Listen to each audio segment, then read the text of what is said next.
Now my fire starting kit, it's changed over the past few months. I've adapted it to try and meet all conditions that I can think of in an emergency situation that I'm going to need. So when it's piss wet, raining, storms, thunderbolts, lightning, all that, there's snow on the ground, there isn't natural tinder, natural dry tinder, enough of it around to get a fire going. I bulked up my kit to have these items in there, so a lot of fire starting, a lot of chemical fire starting to get it going, and I've taken out a few more of the showy items which I consider exactly that. Well, here we have it. The contents of my ultimate fire starting kit Mark II. And inside are all the things that I've collected so far which I think would be absolutely excellent in a survival situation. And here I'm going to take out a few things which I think are non-essential. Now don't get me wrong, char cloth's a wonderful item to make. It's fun, it's easy, and you know what, it catches fire so great. It's that lovely little spark, a lovely little ember you can stick in your bale of hay and make that magic little movie nest of fire. Wonderful. But that's not a survival situation, that's just showing off. In a survival situation where you've got snow, ice, rain, this ain't going to work. It's going to be out in seconds. And this is why, for me, char cloth, it's gone. Right, the second item I've removed is potassium manganate and glycerol. Now don't get me wrong, these are absolutely wonderful items for starting fire. They're chemical, they're guaranteed, however, it requires warm conditions.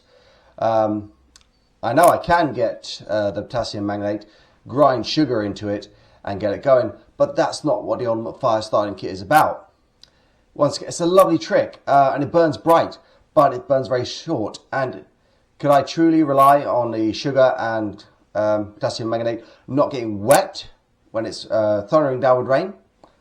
Possibly not. So that's why for me, it's gone, but I'd recommend it to someone on a summer camp, because I think these are great little items.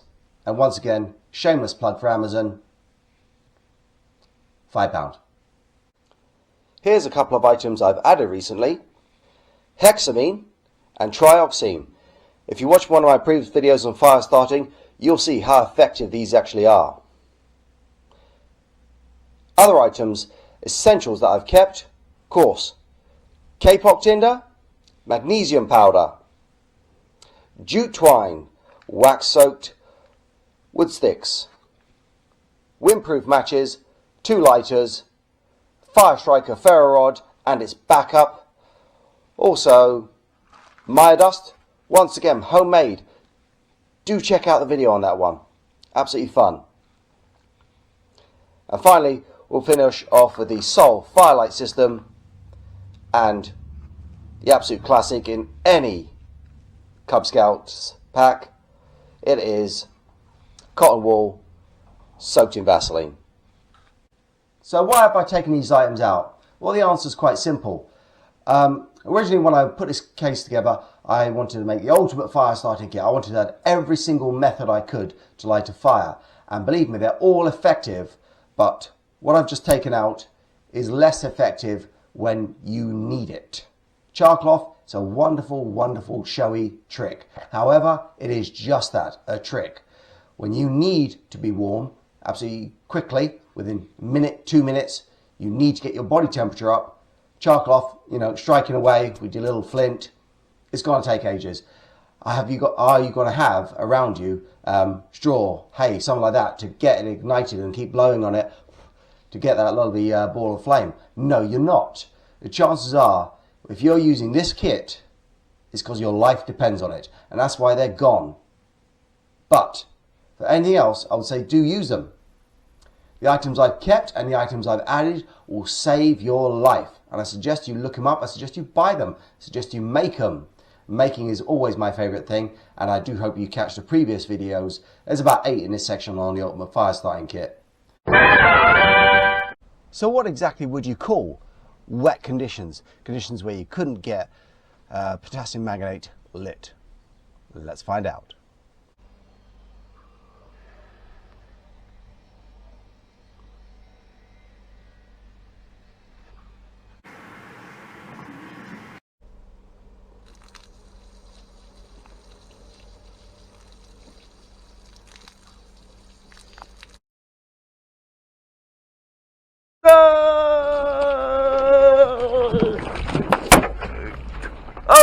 God, why do you mock me? Ah! All I want to do is start a fire!